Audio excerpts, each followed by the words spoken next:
Har'a immoo kan hin qabadhee deebi'ee daa'imman qoricha fudhachuu didan yookaan qoricha fudhachuu didanii rakkisan akkamiin akka fudhatan taasisna kan jedhudha. Noormaalii daa'imman hedduun dawaa fudhachuu ni rakkisu ishin jedhanii daa'imman kan isaan dawaa fudhachuu didaniif yeroo baay'ee tokko faayidaa isaa waan hin beeknee fi faayidaa isaa waan hin hubanneef akkasumas dhandhama isaa waan hin jaallanneef kana malees immoo kininii yoo ta'e kan liqimfamu yoo ta'e liqimsuu waan sodaataniif garuu yeroo hedduu dhandhama isaa jibbanii akkasumas faayidaa isaa waan hin beekneef. Mee kan jalqabaa maal haa goonu kan jedhuu fi filannoo dhiyeessuudha. Filannoo dhiyeessuu yeroo jedhu dawaa fudhachuuf dhiisuu miti. Daa'imman yeroo hedduu wanta namni dirqisiisee itti kenne hin jibbu. Kanarra maal barbaadu? Ofii waa murteessuu barbaadu. Ofiitii of kontirool gochuu ofiin of ajajuu barbaadu. Kanaaf akka isaan waa irratti murtoo kennaniif carraa kennuufii barbaachisa. Carraa yookaan filannoo dhiyeessuufii barbaachisa. Fakkeenyaaf shirooppii yoo ta'e waan isaan dhuguu qaban kottu shirooppii dhugi jechuurra siiniin immoo qadaada meeshaa dawaa sanaan dhuguu sii wayya. Meeshaa kamiin dhuguu feeta jechuu wayya. Nyaata dura immoo nyaata booda qoricha fudhachuu barbaadda jechuu wayya. Yookaan kan liqimfamu yoo ta'e immoo bishaaniin immoo jiwusii yookaan cuunfaan liqimsita jechuu wayya malee qoricha liqimsi yoo jedhan ishin jedhan dhugi yoo jedhan ishin jedhan akka dhuguun dirqama akka ta'etti already amansiisnee kamiin akka fudhattu gaafachuudha. Amma sa'aatiitti qoricha kee fudhattuudha bishaanii immoo jiwusiidhaan liqimsita jedhanii yoo filannoo dhiyeessan filannoo kanatti fayyadamu jechuudha. Tokko keessaa filatu. Garbiroon istiroo fayyadamuudha. Kallattiimaan akka dhugan taasisuurra istiroo fayyadamuu shirooppis ta'e qoricha bulbulan kallattiin dhuguu jechuurra daa'immaniin hoo istiroo kanaan kana xuuxi yoo jettan yeroo kanarra fudhatu. Akkasumas gosuma dawaa ajajamee taa'ee kan dhandhama gaarii qabu yookaan biraandii filaavardii ta'e mana yaalaatti yeroo binnu gaafachuun bitachuudha.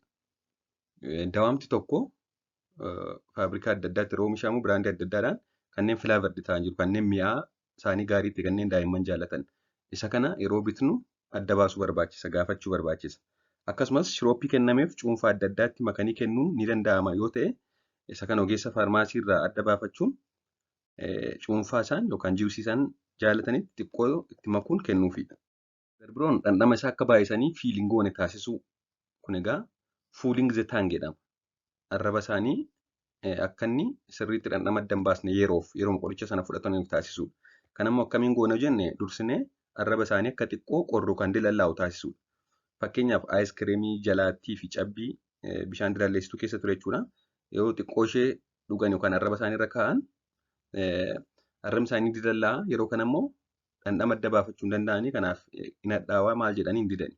Akkasumas yeroo siriinjiin kenninu booda arrabaarra kaa'uu xiqqoo fuuldura arrabaatu hin ta'in boodatti dabarsinee akkasumas arrabaa fi yookaan ilkaanii fi maddii gidduu kaa'uun dhandhama isaa akka irratti taasisa.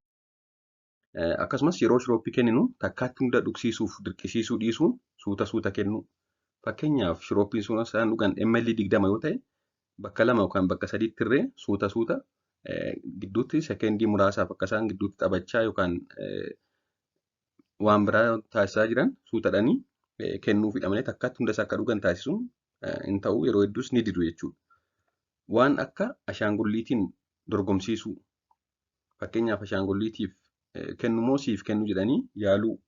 Akkasumas sagantaa dhaabbataa baasuu. Fakkeenyaaf osoo fiilmii isaan baay'ee jaallatan ilaaluun jalqabiin dura yookaan osoo irbaata nyaatiin dura irbaata booda sagantaa wayii dhaabbataa godhanii akka isaan sammuu isaanii amansiisan taasisuudha. Garbiroon badhaasa xixiqqoo qopheessuu yoo ati kana dhugde kanan siif godha jechuu waan sasalphaa. Kana jechuun hin sobna osoo hin ta'in waan dhugaa ta'e waan gochuu dandeenyu waan sasalphaadhaan badhaasanii akka isaan fudhatan taasisu. Garbiraan immoo kininii yoo ta'e liqimsuu waan sodaataniif wantoota nyaataman biroo liqimsuu shaakalsiisuu. Fakkeenyaaf karameellaa xiqqoo ishee nyaatuma daabboo xiqqoo ishee jabeessinee erga jabeessinee booda akka liqimsan taasisuu suuta akka isaan liqimsuu shaakalan taasisuu. Akkasumas caccabee yookaan bulbulamee dhugamuu kan danda'u yoo ta'e ogeessa mariisisuun kininii caccabsanii yookaan bulbulanii kennuufi. Warra xiqqoo umuriin isaanii olii qeef immoo faayidaa isaatti immoo yoo kana taate yoo kana fudhatte amma si dhukkubaa jiru kanarraa hin fayyita yoo kanaachi baay'ee si dhukkuba jedhanii amansiisuun ibsuufiin baay'ee barbaachisaadha jechuudha. Galatoomaa turtii gaarii. Isin immoo kan beektan mala fayyadamtan biraa yoo jiraate koomentii jala kaa'aa turtii gaarii.